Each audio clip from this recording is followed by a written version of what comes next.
अजा अनादि शक्ति अविनाशिनी, सदा शंभु और ढंग निवासिनी।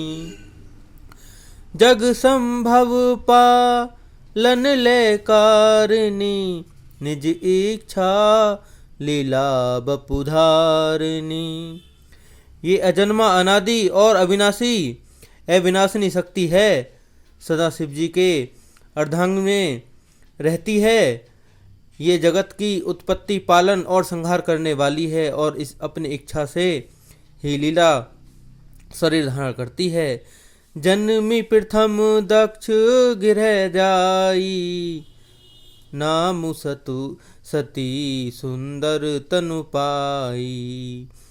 तहु सती संग करी विवाही, कथा प्रसिद्ध सकल जग माही। पहले ये दक्ष के घर जाकर जन्मी थीं, तब इनका सती नाम था।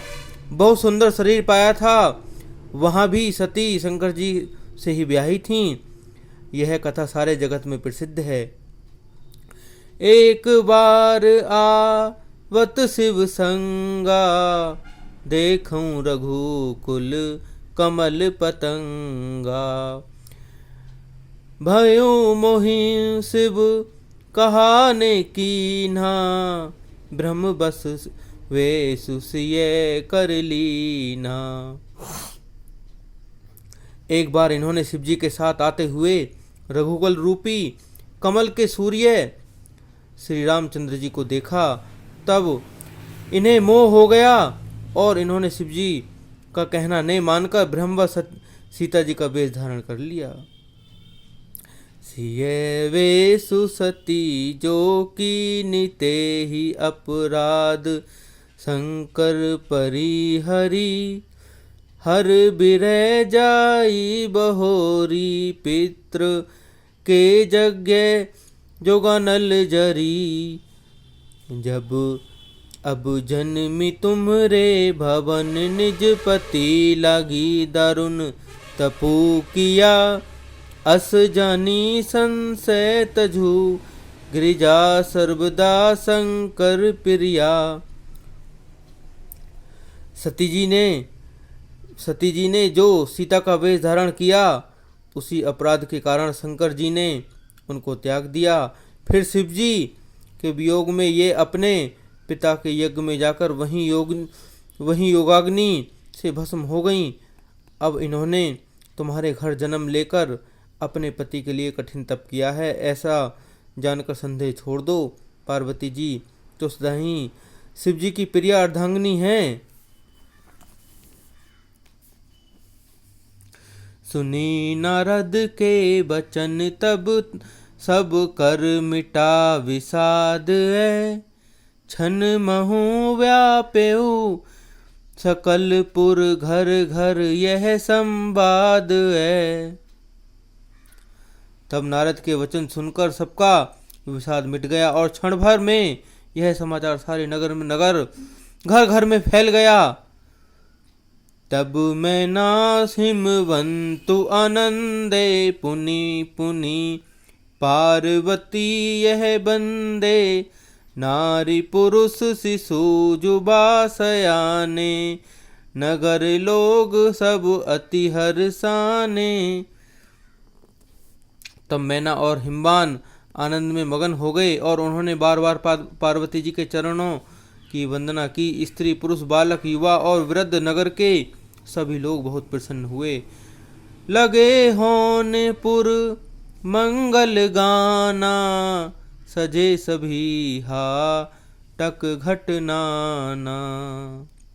भांति अनेक भई जेवनारा, सूप शास्त्र जस कछु व्यवहारा। नगर में मंगल गीत गाए जाने लगे और सबने भांति भांति के स्वर्ण के कलश सजाए। पाक शास्त्र में जैसी रीति है उसके अनुसार अनेक भांति की जोनार हुई, यानी कि रसोई बनी। सो जेवनार की जाई बखानी, बसई भवन जेही मातु भवानी। सादर बोले सकल बराती, विष्णु बिरंची देव सब जाति। जिस घर में स्वयं माता भवानी रहती हो वहाँ की जौनार भोजन सामग्री का वर्णन कैसे किया जा सकता है। हिमाचल ने आदर पूर्वक सब बरातियों को विष्णु ब्रह्मा और सब जाति के देवताओं को बुलाया। विविध पाति बैठी जेव नारा, लागे परोसन निपुण सुआरा। नारी वृंद सुर जेवत जानी, लगी देन गरि मृदु बानी। भोजन करने वालों की बहुत सी पंक्तियां बैठी, चतुर रसोइये परोसने लगे। स्त्रियों की मंडलियां देवताओं को भोजन करते जानकर कोमल वाणी से गालियां देने लगीं। गारी मधुर स्वर देहि सुंदरी, विज्ञ वचन सुनावही। भोजन करी सुर अति विलंबु, विनोद सुनी सचुपावही। जेवंत जो बड़यो आनंदु, सो मुख कोट ने परे कहो। अचवई दीने पान गबने, बांस जह जायो रहो। सब सुंदरी स्त्रियां मीठे स्वर में गालियां देने लगीं और व्यंग भरे वचन सुनाने लगीं। देवगण विनोद सुनकर बहुत सुख का अनुभव करते हैं, इसलिए भोजन करने में बड़ी देर लगा रहे हैं। भोजन के समय जो आनंद बढ़ा करोड़ों मुँह से भी नहीं कहा जा सकता।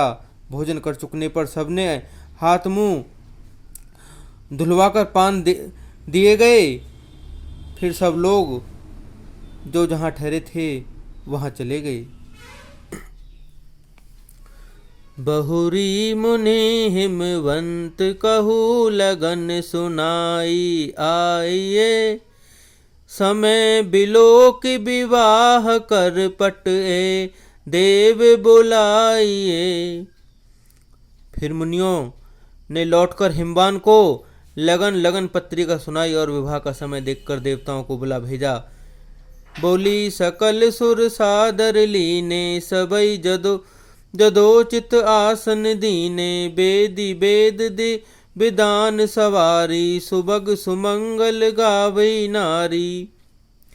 सब देवताओं को आदर सहित बुलवा लिया और सबको यथा योग्य आसन दिए। वेद की रीति से वेदी सजाई गई और स्त्रियां सुंदर श्रेष्ठ मंगल गीत गाने लगीं। सिंहासनु अति दिव्य सुहावा, जाई ने बरनी ब्रंची बनावा।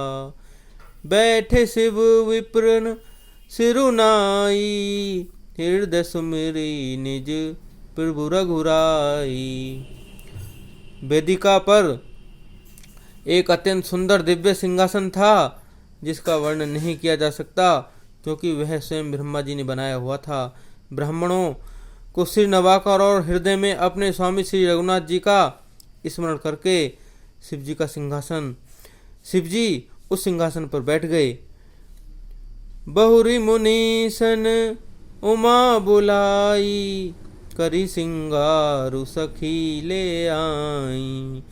देखत रूप सकल सुर मोहे, बरन छवि अस जग कबि कोहे।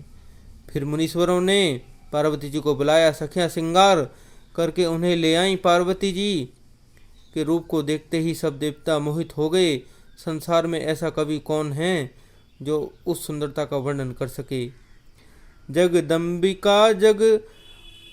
जगदम्बिका जनि भव भामा, सुरन मन कीन प्रणामा। सुंदरता मर्याद भवानी, जाय निकोटि बदन बखानी।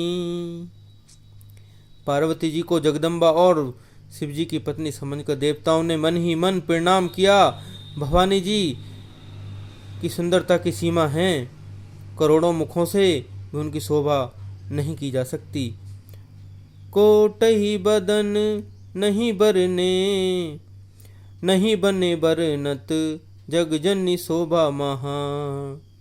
संकुच कहत सुरतीस शेष सारद मंदमती तुलसी कहा, छवि खानी मातु भवानी गवनी मध्य मंडप शिव जहा, अब लोक सक ही ने सकुत पति पद मनु मधु करु तहा। जगत जननी पार्वती जी की महान शोभा का वर्णन करोड़ों मुख से भी नहीं करते नहीं बनता। वेद शेष जी और सरस्वती जी तक उसे कहते हुए सुक्चा जाते हैं, तब मंद बुद्धि तुलसी किस गिनती में है।